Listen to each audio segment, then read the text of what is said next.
एक और बड़ी खबर आपको बता दें, सीरिया पर खूनी हमला करने वाले देशों की तादाद तेजी से बढ़ती हुई नजर आ रही है। अब फ्रांस ने अपने राफेल जेट से सीरिया पर अंधाधुंध हमले किए हैं। हैरानी की बात तो यह है कि सीरिया पर फ्रांस के हमलों से कमांडर अबू मोहम्मद अल जुलानी बेहद खुश नजर आ रहे हैं। आईसिस के ठिकानों पर हुए फ्रांस के हमले से पूरे सीरिया में कोहराम मच गया है।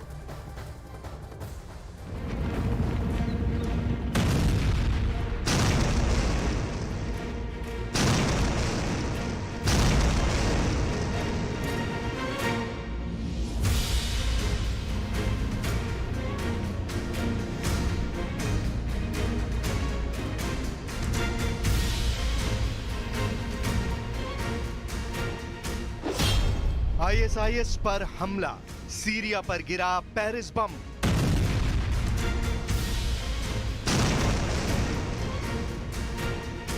सीरिया इस वक्त जंग का ऐसा अखाड़ा बन चुका है जहां दुनिया के लगभग आधे सुपर पावर देश सीरिया पर हमले और कब्जा करने में जुटे हैं। हम आपको 3 तस्वीरों के जरिए दिखा रहे हैं कि सीरिया पर अमेरिका, रूस, ईरान, इजराइल के बाद अब फ्रांस ने सीधे हमले शुरू कर दिए। फ्रांस ने हमला सीरिया में मौजूद आतंकवादी संगठन आईएसआईएस पर किए हैं, जो तेजी से सीरिया में अपनी दोबारा से जड़ें जमाने में जुटा है। हम आपको बताएंगे कि क्यों फ्रांस के सबसे आधुनिक लड़ाकू विमान राफेल से आईएसआईएस पर बम बरसाए हैं। साथ ही हम आपको ये भी बताएंगे कि अमेरिका क्यों हयात तहरीर अल शाम यानी HTS को बचाने में जुटा है। सीरिया इस वक्त जंग का ऐसा अखाड़ा बन चुका है जहां तीसरे विश्व युद्ध के मोहरे बिछाए जा रहे हैं। पिछले 24 घंटे में रूस ने अपने राफेल लड़ाकू विमानों से इतने भीषण हमले सीरिया पर किए हैं कि सीरिया में मौजूद कमांडर जूलानी तक खौफ में आ गया है। दावा किया जा रहा है कि सीरिया पर पूरी तरह से कब्जा करने के लिए हयात तहरीर अल शाम यानी HTS और आईएसआईएस के बीच भीषण जंग शुरू होने लगी है। आईएसआईएस इतनी तेजी से सीरिया में जड़ें फैला रहा है कि अब फ्रांस ने आईएसआईएस के ठिकानों पर हमले किए हैं। जरा इस एनिमेशन को देखिए।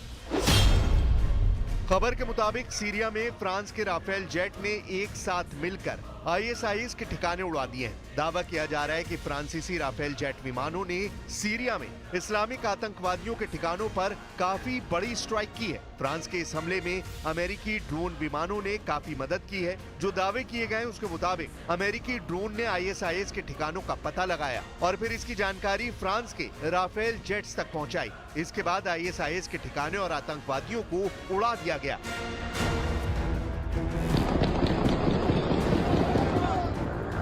फ्रांसीसी राफेल जेट विमानों ने सीरिया में आईएसआईएस के ठिकानों पर 7 बम गिराए हैं,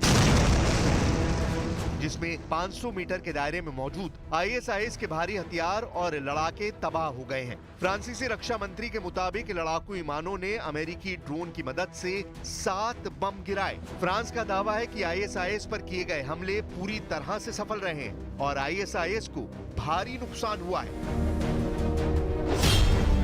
आईएसआईएस पर फ्रांस के हमले, जूलानी से यूक्रेन का याराना।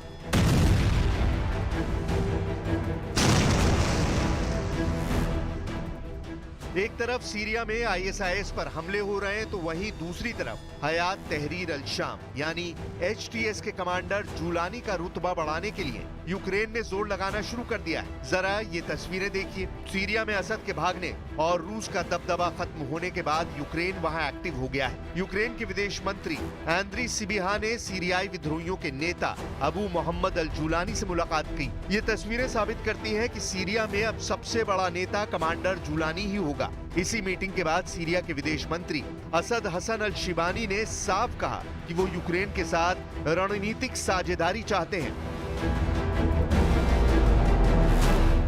Завтра до Сирії прибудуть понад 2 десятки вантажівок, які доставлять перших 500 тонн українського борошна в межах гуманітарної програми «Зерно з України».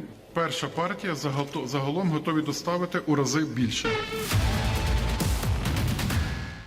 अब जरा ये वीडियो देखिए। ईरान की राजधानी तेहरान से 11 दिसंबर 2024 को एक वीडियो सामने आया था, जिसमें ईरान के सुप्रीम लीडर इजराइल और अमेरिका पर भड़कते हुए साफ कह रहे थे कि सीरिया में असद सरकार के पतन के पीछे इजराइल और अमेरिका का सीधा हाथ है। खामेनेई का चेहरा देखकर ऐसा लग रहा है कि जैसे वो हारी हुई बाजी लड़ रहे हैं। अब आप ये भी जान लीजिए कि इस वक्त सीरिया से लेकर पूरे मिडिल ईस्ट में क्या हालात चल रहे हैं और क्यों सीरिया के हालात देखकर ईरान बुरी तरह से घबरा गया है।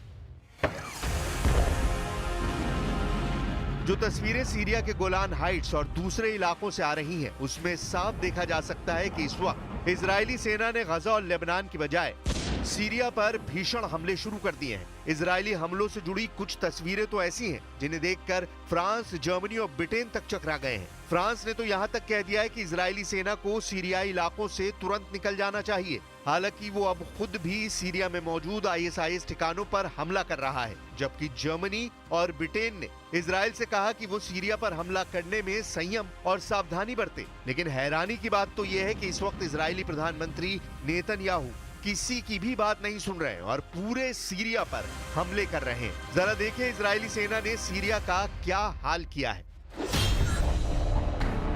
मिडिल ईस्ट की मीडिया ने दावा किया है कि इजराइल के प्रधानमंत्री नेतन्याहू ने सीरिया में ग्रेटर इजराइल मिशन शुरू कर दिया है, जिसमें पूरे सीरिया पर कब्जा शामिल है। सीरिया के राष्ट्रपति बशर अल असद को विद्रोहियों ने उखाड़ फेंका है। असद की सत्ता जाने के बाद सबसे बड़ा फायदा इजराइल को हुआ है, क्योंकि उसने एकदम सही मौका देखकर सीरिया के खिलाफ हमला बोल दिया। सीरिया पर इजराइल ने कम से कम 500 हवाई हमले किए हैं। इजरायली सेना का अनुमान है कि उसने सीरियाई सेना की लगभग 80% रणनीतिक क्षमताओं को नष्ट कर दिया है। सीरिया की नौसेना पर हमले कर कई जहाजों को डुबो दिया गया है। इतना ही नहीं, इजरायली सैनिकों ने सीरियाई सेना के नियंत्रण में एक बफर जोन के क्षेत्र पर कब्जा कर लिया। इसमें रणनीतिक रूप से स्थित माउंट हरमन भी शामिल है, जो दमिश्क से 40 किलोमीटर दूर है। कुछ रिपोर्ट्स में यहाँ तक दावा किया गया है कि इजरायली सेना सीरिया की राजधानी दमिश्क से लगभग 12 किलोमीटर दूर रह गई है। इधर नेतन्याहू ने 115 दिनों में अपनी पहली प्रेस कॉन्फ्रेंस में कहा, जो कोई भी हमारे साथ शांति से रहना चाहता है, हम उसकी ओर हाथ बढ़ा रहे हैं, और जो कोई भी हमें चोट पहुंचाने की कोशिश करेगा, हम उसका हाथ काट देंगे। אנחנו רוצים יחסים תקינים עם המשטר החדש בסוריה. אבל אם המשטר הזה יאפשר לאיראן לחזור להתבסס בסוריה, או יאפשר העברת נשק איראני או כל נשק אחר לחיזבאללה, או יתקוף אותנו, אנחנו נגיב בעוצמה. אנחנו נגבה ממנו מחיר כבד. מה שקרה למשטר הקודם, יקרה גם למשטר הזה. हैरानी की बात तो यह है कि सीरिया से असद परिवार का पतन करने वाला इस्लामिक चरमपंथी संगठन हयात तहरीर अल शाम यानी HTS भी इजरायली हमलों के सामने बेबस नजर आ रहा है। कुर्द लड़ाकों को बेरहमी से मारने वाला कमांडर अबू मोहम्मद अल जुलानी भी समझ नहीं पा रहा है कि इजरायली सेना से कैसे मुकाबला किया जाए, क्योंकि तुर्की ने अब कमांडर जुलानी के साथ ऐसा खेल कर दिया है जिसकी वजह से सीरिया में हयात तहरीर अल शाम यानी HTS बुरी तरह से फंस गया है। यानी तुर्की अब हयात तहरीर अल शाम का साथ देने को तैयार नहीं है, क्योंकि इजराइल ने अमेरिका पर दबाव बनाया है कि अगर सीरिया में HTS की सरकार आई तो पूरे मिडिल ईस्ट में ISIS की तरह हमले होंगे और कमांडर जुलानी दूसरा बगदादी साबित होगा। जरा 42 साल के कमांडर अबू मोहम्मद अल जुलानी की ये नई तस्वीरें देखिए। सीरिया की राजधानी दमिश्क में अल शाफई मस्जिद से निकलते वक्त कमांडर जुलानी थोड़ा तनाव में दिख रहा था। इसके पीछे की सबसे बड़ी वजह ये थी कि अचानक तुर्की और अमेरिका ने HTS से दूरी बनाना शुरू कर दी है। खुद कमांडर जुलानी ने मीडिया के सामने बोलते हुए जो कहा था, वो दिखाता है कि अमेरिका, तुर्की और इजराइल मिलकर सीरिया में बड़ा खेल शुरू कर चुके हैं।